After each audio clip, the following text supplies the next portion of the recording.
నమస్కారం సార్. నమస్తే. సార్ ముద్రగడ పద్మనాభం గారిని వ్యతిరేకిస్తూ ఆయన కూతురి క్రాంతి ఒక వీడియో చేసింది సార్. ఆ వీడియో రిలీజ్ చేసింది. ఇప్పుడు ఆ వీడియో సంచలనంగా మారింది. అసలు అందులో ఏం చెప్తుంది? ఎందుకు వ్యతిరేకిస్తుంది తన తండ్రిని? ముద్రగడ పద్మనాభం గత కొంతకాలంగా పవన్ కళ్యాణ్ మీద చాలా ఘోరమైన కామెంట్లు కూడా చేస్తున్నాడు. ఆయన సినిమా వాడని, పనికిరాని వాళ్ళు, సినిమా వాళ్ళు రాజకీయాలకు పనికిరారని ఇట్లాంటి కామెంట్లు చేయడం. అట్లాగే పవన్ కళ్యాణ్ మీద పవన్ కళ్యాణ్ ఖచ్చితంగా ఓడిస్తానని, గెలిస్తే ఒకవేళ పవన్ కళ్యాణ్ గెలిస్తే నేను పద్మనాభం నుంచి పద్మనాభ రెడ్డిగా మార్చుకుంటానని ఆయన ప్రకటిస్తున్నాడు. అట్లాగే అనేక ఛాలెంజ్లు చేస్తున్నాడు. అంటే ముద్రగడ పద్మనాభాన్ని చూస్తే ఒక రకంగా పాలిటిక్స్ని దాటి వ్యక్తిగతంగానే పవన్ కళ్యాణ్ మీద కోపం ఉందా అన్న పద్ధతిలో ఉంది. నిజానికి అది వైసీపీకి కూడా నష్టం తప్ప లాభం లేదు. ఎందుకంటే పవన్ కళ్యాణ్ వ్యక్తుల్ని టార్గెట్ చేస్తాడు. అందరినీ మోకాళ్ళ మీద నడిపిస్తాను, లేకపోతే ఒక్కొక్కరిని నరకం చూపిస్తాను, ఇలాగా మాట్లాడతాడు పవన్ కళ్యాణ్. ఆయన మాట్లాడడం తక్కువ మాట్లాడ్డా. కానీ ఆయనలాగే మిగతా వాళ్ళు ఎవరు మాట్లాడాలా అనేది కూడా చూసుకోవాలి. వైసీపీలో ఇప్పుడు నాని మాట్లాడాడు అనుకో, ఓకే, దాని పట్ల ఎవడు కూడా ఆశ్చర్యం వ్యక్తం చేయడు. ఎందుకంటే నాని అలాగే మాట్లాడతాడు. రోజా మాట్లాడిన ఓకే, వీళ్ళకి ఆ ముద్ర పడిపోయింది. కానీ ముద్రగడ పద్మనాభం లాంటి వాళ్ళ మీద ఒక ఇమేజ్ ఉంది. ఈయన పెద్ద మనిషి, ఈయన కాపు ఉద్యమ నాయకుడు, కాపు ఉద్యమాలకు ఎప్పటి నుంచో 3 దశాబ్దాల నుంచి ఆయన పనిచేస్తున్నాడు. వాళ్ళ నాన్న మంత్రిగా పనిచేశాడు. అలాగా ఒక పొలిటికల్ ఫ్యామిలీ, వాళ్ళకి మన కొన్ని తమిళ తెలుగు సినిమాల్లో పెద్ద ఆయన అని పాటలు ఉంటాయి కదా, అలాంటి బ్యాక్గ్రౌండ్ సాంగ్ వచ్చి వేయగలిగిన వ్యక్తి ఆయన. సో అటువంటి వ్యక్తి మాట్లాడేటప్పుడు ఏంటంటే, నువ్వు ఓడించడానికి ఎన్ని పనులను చేయగానే ఒక హుందా వ్యవహారం ఆశిస్తారు ఆయన నుంచి. ఆయన కూడా వీళ్ళలాగా ఇప్పుడు కాంటెంపరీ రాజకీయాల్లో మనం ఉండాలంటే ఇలాగా అనుకున్నాడా, ఇలాగ మాట్లాడితేనే కానీ మనం హైలైట్ అవ్వము అనుకున్నాడా అనేది తెలియదు. ఎందుకంటే హుందాగా మాట్లాడితే ఎవరు దాన్ని హైలైట్ చేయరు. ఇవాళ నెగిటివ్గా మాట్లాడితేనే హైలైట్ చేస్తారు. జనం కూడా అవే చూస్తారు. ఎవరైనా మంచిగా వచ్చి పవన్ కళ్యాణ్ ఓడించండి, మమ్మల్ని గెలిపించండి అని మర్యాదగా మాట్లాడితే ఎవడు పట్టించుకోడు. అందుకని ఇవాళ ఉన్న కాంటెక్స్ట్లో ఆయన కూడా అలా మారినాడు అనేది మనకు అర్థమవుతుంది. కాకపోతే ఇప్పుడు దాని మీద ఆయన మీద విమర్శలు వస్తున్నాయి. కొత్తగా ఏమొచ్చిందంటే, వాళ్ళ ఇంట్లోనే ప్రాబ్లం స్టార్ట్ అయింది. మామూలుగా ఈ మధ్య మన ఫ్యామిలీ డ్రామాలు బాగా పెరిగాయి. మనం చూస్తున్నాం కదా, జగన్ ఇంట్లో ఎలా ఫ్యామిలీ డ్రామా స్టార్ట్ అయిందో. సో అలాగే ఫ్యామిలీ డ్రామాలు మొదలైనవి. ఇంకా వేరే రాష్ట్రాల్లో కూడా చాలా ఉన్నాయి. బట్ ఆంధ్రప్రదేశ్కి సంబంధించి ప్రధానంగా అక్కడక్కడ కొంతమంది ఎమ్మెల్యేలు ఆ మధ్య ముత్యాల నాయుడు కొడుకు మా నాన్నను ఓడించండి అని ఆయన పిలిపించాడు. అట్లా కొన్ని జరుగుతున్నాయి అక్కడ కూడా. అలాగా ఇప్పుడు ఈ ముద్రగడ పద్మనాభం వాళ్ళ కూతురు, ఆమె శ్రీమతి క్రాంతి అని వచ్చింది.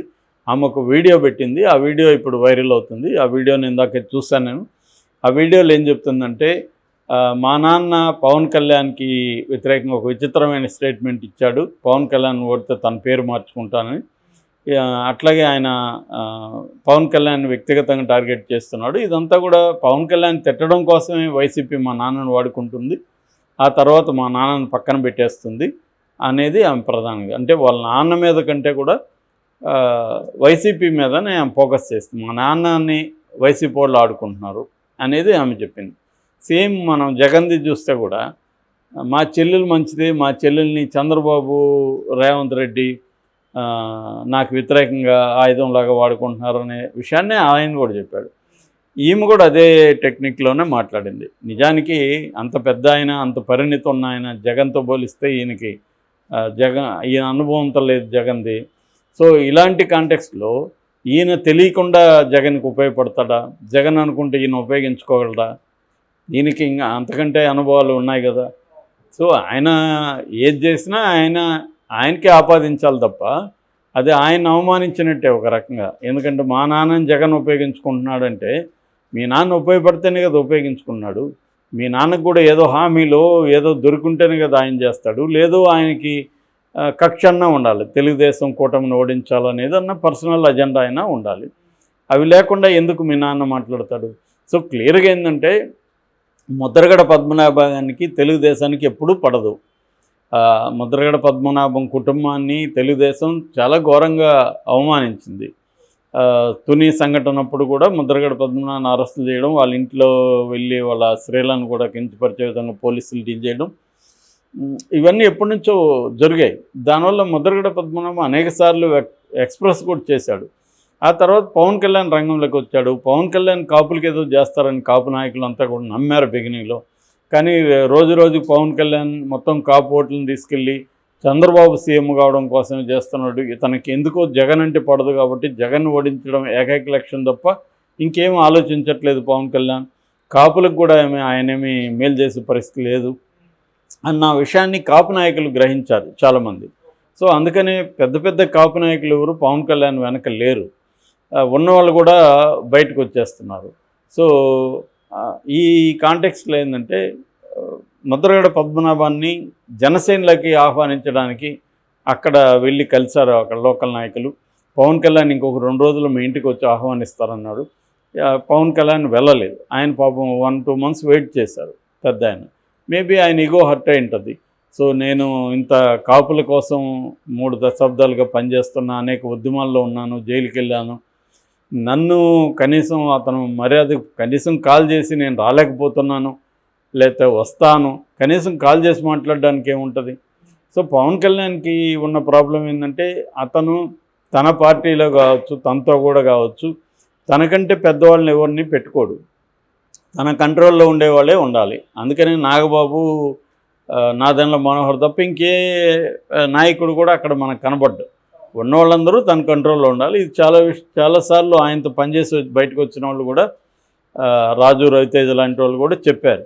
తను కొంత నార్సిసిజం ఉంది, తనకి తాను ఇంపార్టెన్స్ ఇచ్చుకుంటాడు, తను ఎవరిని భరించలేడు. ఆ లక్షణాలు పవన్ కళ్యాణ్కి ఉన్నట్టే కనబడతాయి మనం చూస్తే. చాలామందికి ఈ లక్షణాలు ఉంటుంది.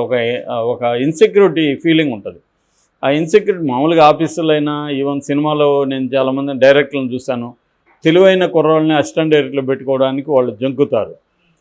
ఎందుకంటే వాడు డామినేట్ చేస్తాడు, తన తప్పులను వాడు ఎత్తి చూపిస్తాడు. ఇట్లాంటి ఇబ్బందులు ఉంటాయన్నమాట. రాఘవేంద్రరావు గారి దగ్గర నేను పనిచేసినప్పుడు ఆయన కూడా అనేవాడు, నాకంటే తెలివైన వాళ్ళు అయితే నా దగ్గర ఎందుకురా మీరు పనిచేయడం అని అనేవాడు సరదాగా. కాబట్టి ఇలాగా ఉంటుంది. అలా పవన్ కళ్యాణ్ కూడా అందుకని వేరే స్థాయి నాయకులను ఎవరిని ఆయన పెట్టుకోడు, తన కంట్రోల్లో ఉండాలి. That is his functioning. పార్టీలో ఫంక్షన్ చేసే విధానం అది.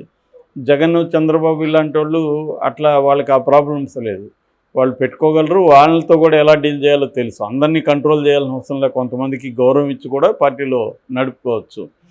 కానీ ఇతనికి ఇంకా కైండ్ ఆఫ్ ఇది రాలేదు, వస్తుందో రాదు తెలియదు. మొత్తానికి అందుకని పద్మనాభ గారిని బయట పెట్టేశారు. సో ఆయనకు అవమానంగా ఫీల్ అయ్యారు. అదంతా కూడా రాష్ట్ర వ్యాప్తంగా చర్చకు వచ్చింది.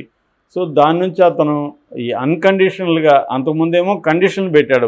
ఫస్ట్ ఆయన వైసీపీకే వెళ్ళాడు, వైసీపీలో కండిషన్లు పెట్టాడు. అందులో తనకు ఎంపీ ఇవ్వాలి, తనకు చిన్న కొడుకు గిరికి ఇవ్వాలి, తన కోడలికి ఇవ్వాలి, అట్లా కండిషన్ పెట్టాడు. ఆ కండిషన్కి జగన్ ఒప్పుకోలేదని బయటకు వచ్చాడు. ఈ లోపల జనసేన వచ్చింది, జనసేనలో మనకి న్యాయం జరుగుతుంది అనుకున్నాడు, కానీ అది జరగలేదు. దాంతో ఆయన హర్ట్ అయినట్టుగా కనిపిస్తుంది. మేబీ వాళ్ళ ఇంట్లో కూడా ఏమైనా ప్రాబ్లమ్స్ ఉండొచ్చు, మనకు తెలియదు. ఇప్పుడు కూతురు ఎందుకు బయటకు వచ్చింది అదే విషయాన్ని వాళ్ళ తండ్రికి చెప్పచ్చు కదా. ఆమెమో బయటకు వచ్చి నేను పవన్ కళ్యాణ్ని గెలిపించడానికి ట్రై చేస్తానని ఆమె మాట్లాడుతుంది. మరి వాళ్ళ ఇంట్లో ఏం ప్రాబ్లమ్స్ ఉన్నాయి, ఆమెకు నాన్నకి మధ్య ఏం గొడవలు ఉన్నాయి తెలీదు. ఇప్పుడు దీనికి పద్మనాభం గారు ఎలా స్పందిస్తారనేది కూడా చూడాలి.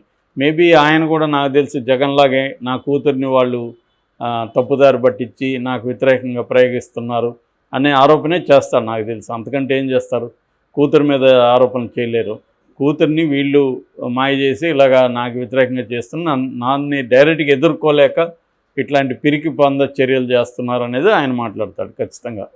సో ఎవరైనా అదే మాట్లాడతారు ఒకవేళ వాళ్ళకి ప్రాబ్లమ్స్ ఉన్నా. సో కూతురు మరి ఆమెకి ఏమి ఇబ్బంది ఉంది, నిజంగానే ఆమెను ఏమన్నా వీళ్ళు ట్రాప్ చేశారా? ఎందుకంటే ఇప్పుడు ఎన్నికల్లోనే చాలామందికి మంచి మేలు జరుగుతాయి, డబ్బులు కూడా ఇప్పుడే వస్తున్నాయి అందరికీ. సో ఎవరికి ఎప్పుడు డిమాండ్ వస్తుందో తెలియదు. అలాగే ఏమన్నా వీళ్ళు ట్రాప్ చేశారా, ఆమెకి ఏమైనా అవసరాలు ఉంటే దాన్ని మేము చూస్తామని వీళ్ళు ఏమైనా ట్రాప్ చేశారా అంటే ఇవన్నీ పాజిబిలిటీ, నేను చేశారని చెప్పట్లేదు, చేసే పాజిబిలిటీస్ ఉన్నాయి. సో ఏదేమైనా రాజకీయాలు ఈ 10 రోజులు ఇంకా ఎన్నెన్ని మలుపులు తిరుగుతాయో చూడాలి. ఇది ఒక కొత్త మలుపుగా మనం అనుకోవచ్చు. పద్మనాభం వాళ్ళ కూతురికి మధ్య.